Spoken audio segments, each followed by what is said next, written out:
Okay, hey guys, here we have Suzana from Bachelor Data, and we are so excited to have you chatting with us today. Thanks for having me. Of Let's course. just jump right into it. First of all, how did you start with this wonderful idea? Because I remember for me, I would always just go and like check on everyone's Instagrams, like who's getting all these followers. So for you to like put it all together, like just how did you get started with all of this? Yeah, so it was 2018, and just a little bit of background on myself. I work in education, K-12, and I have been promoted to become a technology director. And a lot of people were like, making the assumptions that I was this spreadsheets wizard when all I knew how to do was like equals sum and like drag some cells. And I decided I want to learn how to use Excel, except all the videos on the internet were boring, like it's just like like it was so boring. So Right. I had seen the same thing. People were constantly talking about Instagram followers, especially, at the time I was on Reddit a ton and people were always talking about how much people were growing. So I was like, well, why don't I start tracking Instagram followers? And at the time, this was like a month before Colton's season started. And I slowly started posting about it. And it went from just like updates on numbers to how do we actually show those numbers in a creative way.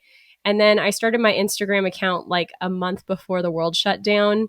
And I didn't have time to do anything working in education. And then in the fall, I revisited it with the really the goal of how do I tell stories with data and color? That's so cool. I remember, I think it was during the end of Peter's season, when I first found your account. And I was like, this is so interesting because I had been on Reddit and we'd seen like where people would just be like, they've gained this many followers, but to like see the data was so cool. Yeah, it was really fun, especially that season was one that was really exciting to report on because it was just after Hannah's season where we had seen Tyler C hit just a crazy number of followers. And then we saw it repeat on Peter's season between Maddie and Hannah Ann. So it was really exciting to like see different trends and be able to talk about it. Let's talk. Can we jump into that actually? Why do you think they just had such astronomical numbers during both of those seasons? Those I mean, it contestants coming was off of it. Like, what was Tyler C? Like, what was his number when he like? I think top four. It was like close to 1 million already. So when he started his season, he had like 5,000 followers. So he didn't have a big following. He was actually private the night of the premiere and then opened up his account the next day and the floodgates just opened.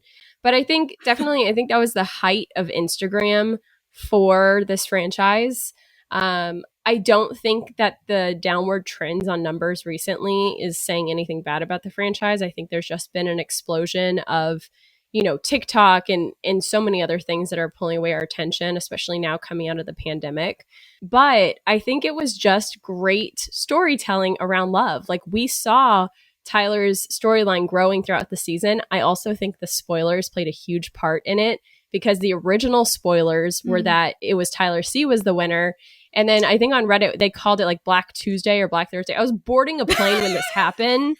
And Reality Steve changed his spoilers that it was Jed. But then there was all the stuff about Jed that was going on. They went on the show with a girlfriend. Yes. And I think Reddit had like just this meltdown, which I think added to this like heroic storyline of Tyler. And then on the show, he was also like saying all these great things about like Hannah can move mountains. Like, man, she can do anything. And he was saying all the right stuff, that you would always dream of a man saying. So I think, yeah, I think that was it. And I think as far as Maddie and Hannah Ann, I think Maddie plays to a big audience that this franchise had or still has. And, especially around her faith.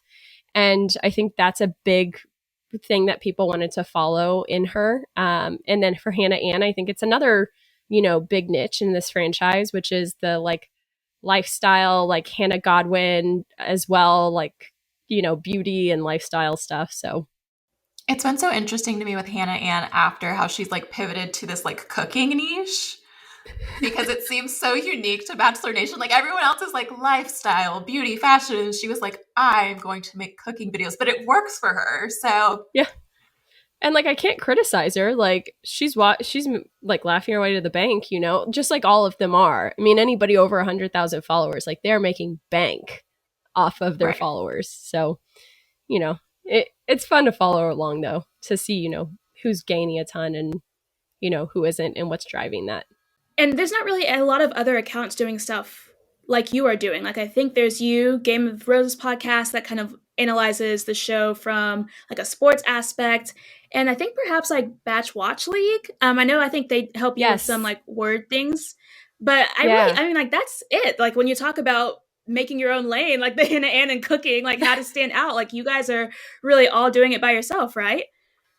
Yeah, I mean, I think it is a lot of work. So especially like Batch Watch League, like I feel like they're the only people out there that understand what we go through, because they do speaking time, which is a little different than what we do with screen time, but just as horrible to collect.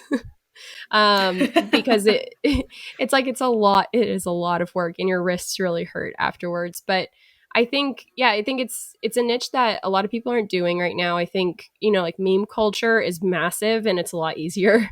I mean, it still requires a lot of skill of understanding and, being able to regurgitate things that might be funny and connect it. But as far as data collection, I think it requires a level of skill that a lot of people don't have. But at the same time, a lot of people are really capable of having. Like I'm really nothing special. I was a person that was scared of Excel like 2-3 years ago now and had no idea what I was doing, and just went through playing with stuff and sharing it with people and hearing their feedback so that I could grow myself. How long does it take normally after a 2-hour episode for you to go through all of that data? Because I know the other night you put something up and I was like, dang, she did that Speed. Quick. It was like under 2 hours. I was like, the way it would take me a full week to analyze all this data. We're actually behind this week. I think we hit especially, so I have somebody who helps me now. I should preface with that. Her name's Sophia. She's a friend of mine. We split the screen time now. And she'd been helping me and like giving me feedback way before I even, thought about bringing somebody else on, and we think very similarly, but, it is a lot of work. So the things that you'll see immediately after the episode are called the segment analysis. And basically when I watch the show, I have this website up that's just an atomic clock. And whenever like a segment changes, so they go from like on Bachelor in Paradise, like hanging out on the beach to a date, then I clock it on my spreadsheet. And I've gotten really efficient with my spreadsheets because obviously like who wants to calculate the differences in times, right? So using formulas is really helpful for that. But the biggest thing is the featured screen time. So with Bachelor, Bachelorette, that can take about 5-ish hours, but I'd say Bachelor in Paradise between Sophia and I. So I'll wake up in the morning when it drops on Amazon at around like 4:30, 4:45, and I'll start collecting it. And I'll do like 40-ish% of the episode, and then I hand it off to Sophia to work on during the day.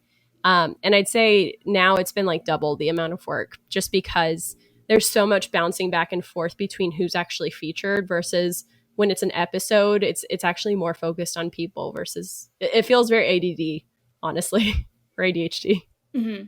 And then also, what was your undergrad degree in too? I know you said you would kind of do stuff with this with your job, but was that like always the plan of at least doing something numbery, even if it wasn't with Excel?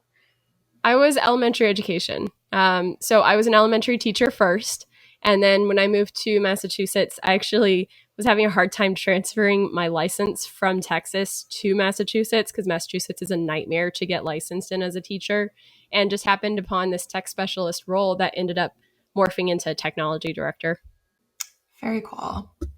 I feel like that kind of gives me hope because I also am like Excel, like just hearing it gives me flashbacks to grad school and stuff. So I'm like, wow, I can really just like apply these things that you're teaching people and do it to shows that even I like. Yeah, and I think there's so much beauty in data analysis and in spreadsheets that I never even knew was there. Like this all just started because I was curious, like who's growing most, and like, is it a one-on-one date that leads to more growth, or is it race related, or, like what leads to the most amount of growth on this show? And it was just like this small question in the back of my mind that's now made me this person who can just think about data all the time. But I never imagined that I'd be that way. And it's become so useful. And I wholeheartedly believe that the best skill that you can learn for any job out there is Excel. Even if you don't think that you need it, knowing how to use it, you will find so many ways to make your life easier. Was there a certain post that you think helped your account explode over the past couple years of you doing this? Where you're a data person, so you probably can tell us exactly what post it is. Yes. There were two specific posts that really helped my account grow. And I think it really comes down to having to face hard conversations with data. So the first one was, when the Capitol attacks happened and who was speaking out and who wasn't. And what was really interesting was on that season, seeing some people who were still on the show and seeing them use their platform to speak out about like, hey, it doesn't matter what side you're on, like this is not okay. That one made my account grow a lot. It also made me have the most empathy that I've ever had for any contestant because of my inbox. And then the second post was a few days after the Chris Harrison interview dropped, where I discussed the commitment that producers made last summer, in the summer of 2020, around the Black Lives Matter movement, with committing to showing diverse love stories. And basically, it was a race representation breakdown, how they, even though they made that commitment, they were consistently over representing white contestants versus people of color. And I love that. I think there's that saying that says like men lie, women lie, but numbers don't.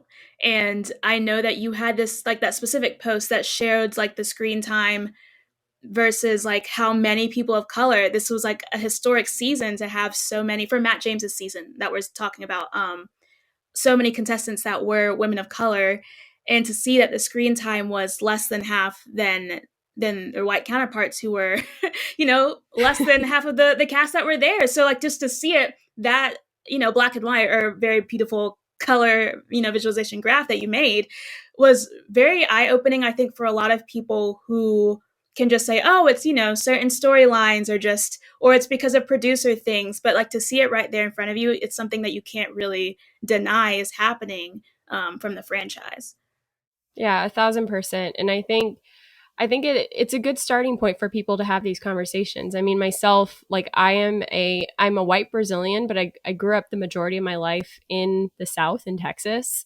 And I very much grew up in a bubble of people that we don't see race and we just see everybody as the same. And growing up with that mentality and breaking out of that when I went to college and kind of got away from that and started being around people who thought differently and started to push that thinking. But what I love seeing now is that this data is being sent to friends, to family members, to start those conversations in a context that doesn't feel, I mean, up until recently, like being able to have something to talk about that's pop culture related around representation, and having numbers that don't lie. Like you can't, like there's no manipulation in this. This is literally like who is featured on the screen. It's not like 12 women are on the couch and we are just choosing that person on the edge who's not talking. It's like, no, who is featured in that moment, and having those tough conversations. Like I do it with people in my own life, and that I'm also now trying to kind of push that edge with them in those conversations in a, non-confrontational, but like a comfortable setting for them to try to start pushing that thinking. I'm continuing to try to push my thinking and whatnot around it. And it's cool to, again, like with Excel, having this like fun way to learn Excel. It's like, okay, well, I have now this TV show that I like, that I enjoy, and now I can have those types of conversations around it to push my thinking and my own learning as well. I do think it's so special what you do, because I think a lot of the times we'll say things and people will be like, well, you're coming from like an emotional perspective, or like you're taking it personally or bringing this into it. And like what your posts really do is like take it all from the data. And so it's like, no, it's not emotional. Like here is the actual breakdown. Like these are the numbers. Yeah, and we definitely, I mean, there's potential for bias in the data. Like I need to acknowledge that too, is as we're taking the data, we have to wholeheartedly, especially like, I don't know, the Aaron storyline, this Bachelor in Paradise season, like it's not the storyline for me, honestly. Like I'm not enjoying it. So like as I'm trying to analyze, like again, I don't hate the guy. Like and he's very much come out to be like, listen, it's just a role on TV, and like, okay, whatever. But as I'm watching it, I need to think about my bias of, okay, I'm not enjoying seeing this person on the screen. So am I inherently giving him more or less screen time because of it? and trying to reduce that bias as much as I can, and really focusing on, okay, when people are watching, who are they focusing on right now? And is it like the crab that's like 20 feet away, or is it like Aaron in that moment? It's like, it's an exaggerated example, but we try to really focus on like, who are people remembering in this second, in this 3-second span, who's featured in it. That's like a good point that you said about the biases. Sometimes you have to check yourself to make sure they don't come into play. Because I actually had a question that I was wondering if you ever thought about tracking more like emotions or like positive, negative things, and if the reason why is because people perceive it differently, so it's not something that you're able to track. But I just thought it'd be interesting to see, like, is there more positive, representation versus negative or whatever in an episode. So we've been tracking that since Claire and Tasha season. We just don't post about it. We did post about it a few times. I think it was during Matt's season, or like we did. But well, the thing is it's really, so being able to explain screen time, first off, like we already get a lot of questions. Like, how do you calculate if somebody's in an ITM or if somebody's in this situation? So we do get those questions a lot. But when we posted about tone, it's a lot of critical questioning, and 100% I understand, because saying that something's positive versus negative it can be very biased in how you're interpreting it. Some people would see the fight between Greg and Katie as Katie standing up for herself and in a positive light, and then a lot of people were like, well, this was kind of one of those everybody sucks here moments. So we still do tag it and we do look at it, and it's just harder to report on, because even ourselves, like, we had to figure out, okay, like, if this is a sad moment, is it positive, neutral, or negative? And a lot of times we'd end up giving it neutral time, but then we were like, well, sometimes those sad moments are actually like positive for them, because it ends up leading to something else. It just gets so complex with that. So we're still really tinkering with that, but we still tag it. But I feel like, especially once we started tagging it, the amount that we tagged as neutral is growing because of that bias. Yeah, that's fair. Yeah, I didn't think about that, but that would be really hard to like say, like, is this a good thing or a bad thing for some of the moments that are like conflicting. Yeah. I think for me, that's why I like having this podcast together, because one of the main reasons why we started it was we wanted to have those deep conversations about race and not only the Bachelor franchise, but like pop culture as a whole. And I think a lot of people don't really understand the role that pop culture really has in society and how much it can like affect people, even if they're not like a fan of The Bachelor. They heard about the Chris Harrison things, and that like always spins off other conversations, and people start talking about like, oh, like, are these Old South parties weird to have? Like, what does this look like? And so being able to like add in this data visualization part with it too, it just kind of makes this conversation a lot more like structured, I guess. And so I think it can only bring positive things. Yeah, no, it's been a really cool project to work on, honestly, over especially the last year, when the Instagram kind of took off and the conversations that are coming out of it. Have there ever been data points that you've been surprised by? Like you didn't expect when you went into tracking them?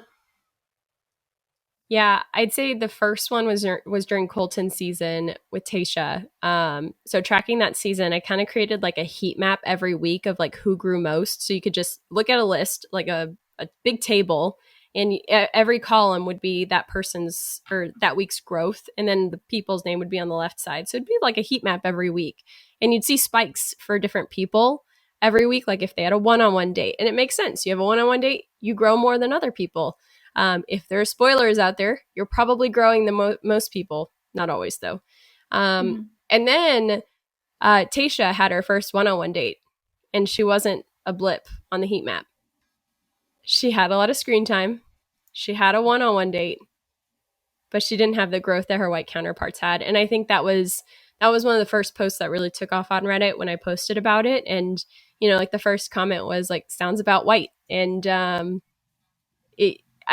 it's undeniable. Like, there's no excuse you can make for it. It's not that she's not as pretty. Like, she is literally like a Disney princess. The woman's so gorgeous. And like, did not grow like anybody else. And I mean, she ended up making it to Final Four, and her growth was abysmal compared to the other women on the show. I mean, she ended up becoming Bachelorette, and she also spun off in the meantime, like a fantastic influencer career around lifestyle and fashion. But I think that data point is what really set off like my own learning around showing this data around race in a respectful way.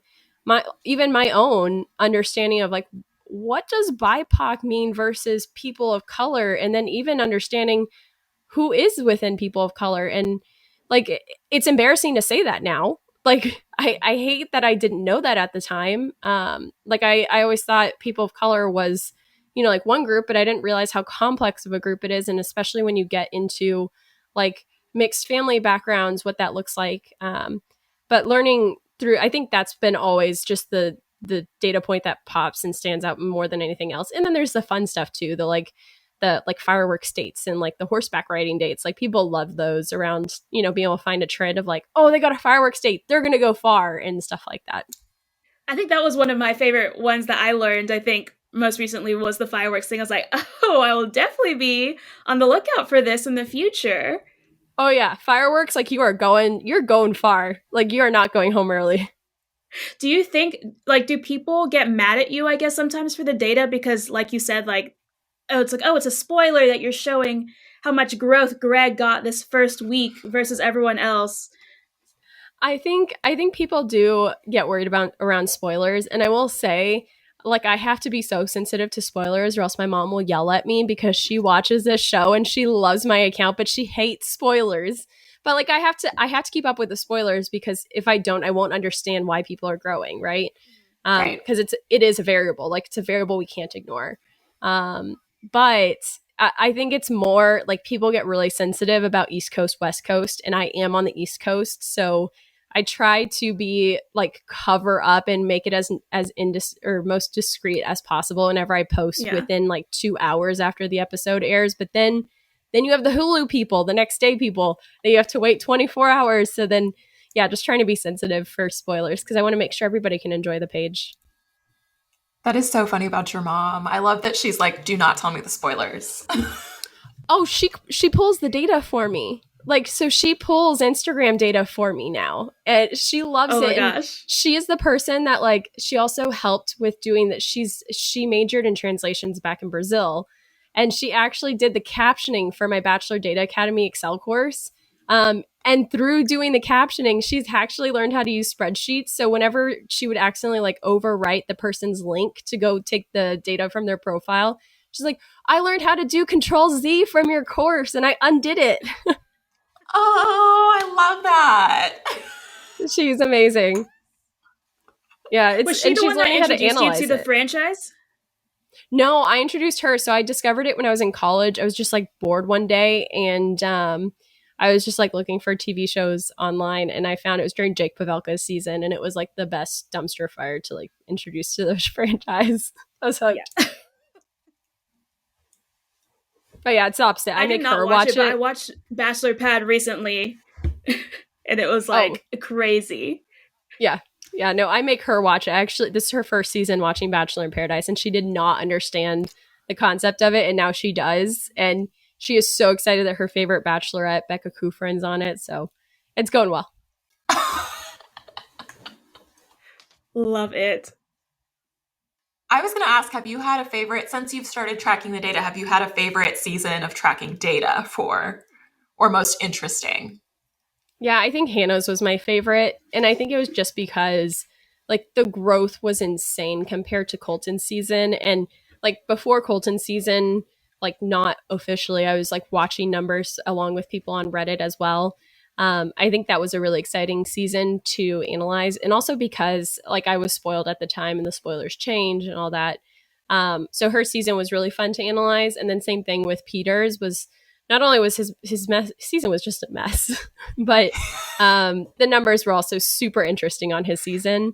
Now I feel like I'm trying to figure out what the new reality is around Instagram growth with this franchise, because TikTok's come in, but TikTok is not thriving with the Bachelor world, but it's pulling people away that would be following these people.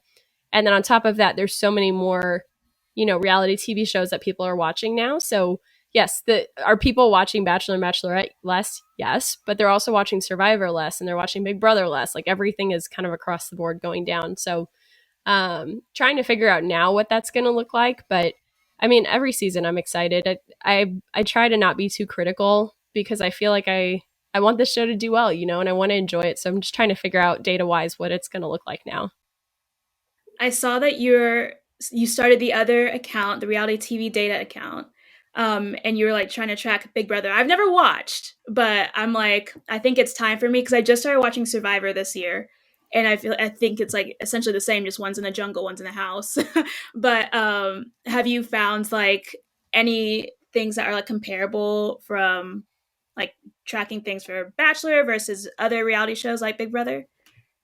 So I'm lightly tracking the data on Big Brother. I had all these plans to do a lot of coverage on it. And then this summer with my day job, I've been finding myself working 14, 12-hour days sometimes just on my day job. So the hopes for Big Brother, I'm like a week and a half behind right now. But I do find it really interesting, especially at the beginning of the season. There were some contestants that were harder to find, and one that even said on the live feeds that she didn't want people to find her Instagram or her social media accounts, which I loved that. Like, wow, especially that would be a coming challenge from for me. Yeah, and especially coming from a franchise where everybody's like, oh, they're here for the wrong reasons. And it's like, yeah, none of you guys are, because you all have public profiles. So if you like truly were there for the right reasons, you wouldn't have a public Instagram. But precisely. I digress. But I think that's really interesting. I'm also like starting to track DRs and like how much people like are getting featured in the like, it's kind of like ITMs, but for Bachelor or for Big Brother, where they're in that private room talking to the producers. But yeah, I'm excited to expand to some other TV shows. A lot of people are asking me to move to like Love Island and some other franchises that are out there. So I think for me, it's the next steps are really figuring out what shows am I passionate about to kind of start expanding out to. I want to geek out. Sorry, one more thing. With the Survivor thing, I recently watched and I like went back and saw the whole phenomenon. Like I remember growing up and seeing how intensely wild it was. And then I went to go look at the Instagram followers and it just did not translate at all. And I was really shocked to see like some of the like bigger faces from the franchise, like a Boston Rob or Parvati, if you guys watched the show, had like 100,000 or less followers. And so I looked up data wise, like the average viewer age or the median for CBS shows, and it's like over 60 for all of them. And Survivors was like the youngest at like 56 or 57. And so they said that I think obviously that's why they brought Love Island on, was to try to like bring in, of course, the younger people. And so I was like, oh, that's why those followers aren't as strong as The Bachelor, even though they're on like, consistently kind of getting the same, not necessarily the same amount of viewership, but like probably the same demographic for that time slot, perhaps. And then comparing that to The Bachelor, like they're doing well, but then you'll see shows like F-Boy Island, and then they're not getting the same, follow growth as The Bachelor. So it's really weird to kind of see how it translates over different reality TV franchises. Or even we were talking like, sorry, go ahead. Go ahead. We were like, talking about how like plot. we were talking about Netflix shows, and like we were talking about Love is Blind and the difference of like how much screen time you get and things like that, and how it translates differently with followers, because we were talking about, I think, Lauren and Cameron and how exponential their growth was compared to like a Bachelor Nation final couple. Yeah, 1,000%. I was going to say Lauren. Like, I think she's at 2 million, right? Or something around there. Like, she has an insane amount. I think that's also the quarantine effect, that we were all stuck in a house when that came out. And kind of like Tiger King, that literally everybody and their mother had watched Tiger King. I think Love is Blind was a similar, that it was like we were all already on Netflix for, Tiger King and these other shows, that when it came out, it was a new concept that got people on really quickly. And I think the biggest thing is that it focused on telling love stories and then a good balance with drama. Like there was a little bit of drama, but like it was really good storytelling around love. So I love Love is Blind. I can't wait for another season to come out. Same. Sorry, I didn't want to cut in. No, you're fine. I was like, go ahead. I don't want to. There's a little lag that's happening right there too. So I didn't want anything. So let me just add some quick fun questions as we end it off. So who is your favorite lead that you've seen? Not necessarily of collecting data, but just enjoyable to watch. I think Ali Fedotowsky or Emily Maynard were my favorite leads. Love it.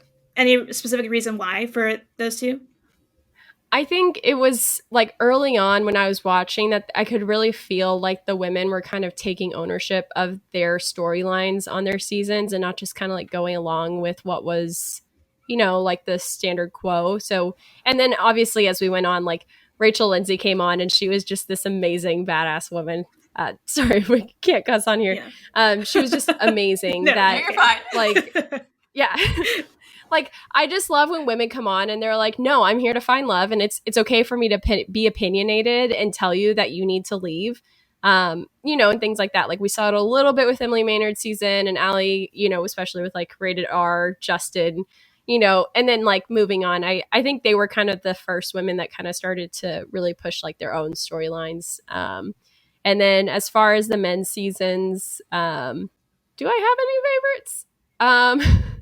I really just love the Bachelorettes. But then I love the Bachelor seasons. Men here. It's fine. Yeah.